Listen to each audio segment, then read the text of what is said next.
সচরাচর সবাই যে বিস্কুট খান সেটি ময়দাসহ নানা উপকরণ দিয়ে তৈরি, কিন্তু মাটির বিস্কুট খেয়েছেন কখনো? অবাক ব্যাপার হলো সত্য, এমন একটি বিস্কুট তৈরি হয় ব্রাহ্মণবাড়িয়ায়, যা ছোট পরিসরে হলেও এখনও টিকে আছে আখাউড়ার একটি গ্রামে। ব্যতিক্রমী এই বিস্কুটের খবর জানবো প্রকাশ দাসের কাছে। বিশেষ ধরনের এঁটেল মাটি ঘেঁটে চলছে মাটির মণ্ড তৈরির কাজ। এরপর এই মণ্ড থেকে আকৃতি দেওয়া হবে নানান ধরনের বিস্কুটের, যা শিকড়ের বিস্কুট নামে পরিচিত। 70-এর দশকে এই মাটির তৈরি বিস্কুটের বেশ প্রচলন ছিল। সে সময় অভাবের তাড়নায় অনেকেই এঁটেল মাটি পুড়িয়ে শিকড় বানিয়ে ক্ষুধা নিবারণ করতেন। তবে আধুনিকতার ছোঁয়ায় মাটির তৈরি বিস্কুটের প্রচলন এখন তেমন একটা নেই,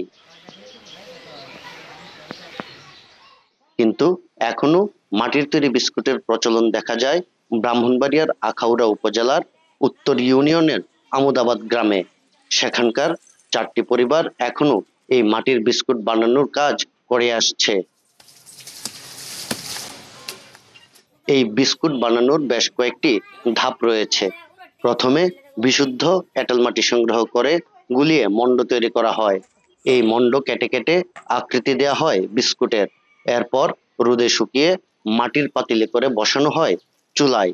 ঘন্টা 4 জাল দেওয়ার পর তৈরি হয় সুস্বাদু মাটির বিস্কুট। শাইনি চুলে এখন হবে সব হেয়ারস্টাইল। সিল্কোর দ্বিগুণ শাইনি চুল প্রতিদিন। এই পেশার সাথে জড়িতরা জানিয়েছেন, বিভিন্ন প্রান্ত থেকে আসা পাইকাররা বাড়ি থেকে মাটির বিস্কুট কিনে নিয়ে যান। প্রতি কেজি বিস্কুট বিক্রি হয় 30 টাকা দরে, যা বাজারে কিনতে হয় 70 থেকে 80 টাকায়। তবে অর্থাভাবে এই পেশা টিকিয়ে রাখতে হিমশিম খেতে হচ্ছে তাদের। এই অবস্থায় সরকারি সহায়তার দাবি জানান তারা। মাটিটা আমরা বন্ধের টানি আইনা সেটা মাটিটা চলা বিছাই ফাড়তি বিছাই সেটা বাড়ি দিই বাড়ি দিয়ে মাটিটা ফাড়তি দিয়ে সেটা হিল বানাই সেটা। এরপরে হিল দিয়ে লম্বা কাঠও ফেলে কাঠ দিয়ে আর শুধু কাঠ দিয়া বাইরে সেটা রোদে দিয়া সেটা না আবার কাটি কাটতেছি না আবার রোদে দিয়া কাটটা রোদ দিয়া হুগাই না।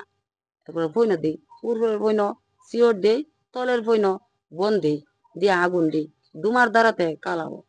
এরপরে বাউন্ডারের ফায়ার আয়ে, বৈরবের ফায়ার আয়ে, গঙ্গাসাগর ফায়ার আয়ে, মুরগা মনিহনের ফায়ার আয়া তো এটা লইয়া যা। এই মাটি থাকলে মানুষের খেতে ধান হয় না, তো ওরা এমনিতেই দিত। তো আমরা আনতে আনতে এইসব এখন আর চলে না আগের মতো। না চলার কারণে অনেকেই ছেড়ে দিছে। 2-1টা ঘর আছে এখন মাত্র তৈরি করে। তো এটি তৈরি করতে মাটি কিনা আনা লাগে, মানুষের থেকে অগ্রিম টাকা দিয়া মাটি কিনা আনা লাগে, কিনা উড়ান লাগে।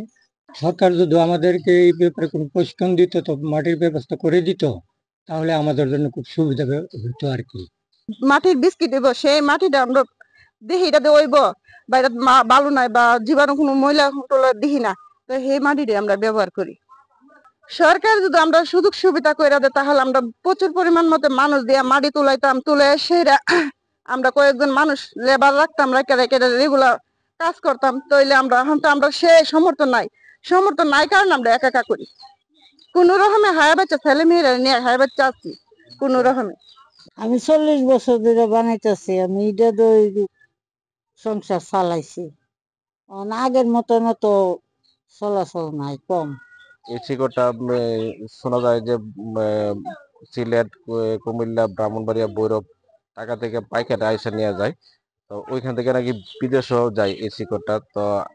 তো যারা এখন এই পেশাটা ধরে রাখছে তাদেরকে যদি সরকারিভাবে সহযোগিতা করা হয়, মনে হয় যে তারা আরো ব্যাপক আকারে এটা শিকড় তৈরির ইয়ে করতে পারবে বলে মনে। এদিকে মাটির বিস্কুট উৎপাদনের সাথে জড়িতদের প্রয়োজনীয় প্রশিক্ষণের পাশাপাশি বাজারজাতকরণ সহ সরকারি সহায়তার কথা জানান যুব উন্নয়ন অধিদপ্তরের এই কর্মকর্তা। বাজারজাত করা বা উৎপাদনের পণ্যগুলাকে অন্য জায়গায় বিক্রি করা বা তাদেরকে উৎসাহিত করার ব্যাপারে আমি হয়তোবা আমাদের মাধ্যমে এটা একটু কষ্টই হবে। এরপরও আমি বলবো যে আমাদের ব্রাহ্মণবাড়িয়া জেলায় একটা কৃষি বিপণন কেন্দ্র আছে। এটা ওনাদের যে অফিসার আছে তাদের সাথে আমি কথা বলবো, তাদেরকে আমি পরিচয় করিয়ে দেবো, ওরাও সরাসরি যোগাযোগ করতে পারবে। তাদের মাধ্যমে এই বিস্কুটের পণ্যজাত গুলা এগুলো বাজারজাত করা যাবে। গ্রাম বাংলার ঐতিহ্যবাহী এই পেশাকে টিকিয়ে রাখতে সংশ্লিষ্টরা উদ্যোগী হবেন, এমনটাই প্রত্যাশা সকলের। প্রকাশ দাস, চ্যানেল 24, ব্রাহ্মণবাড়িয়া।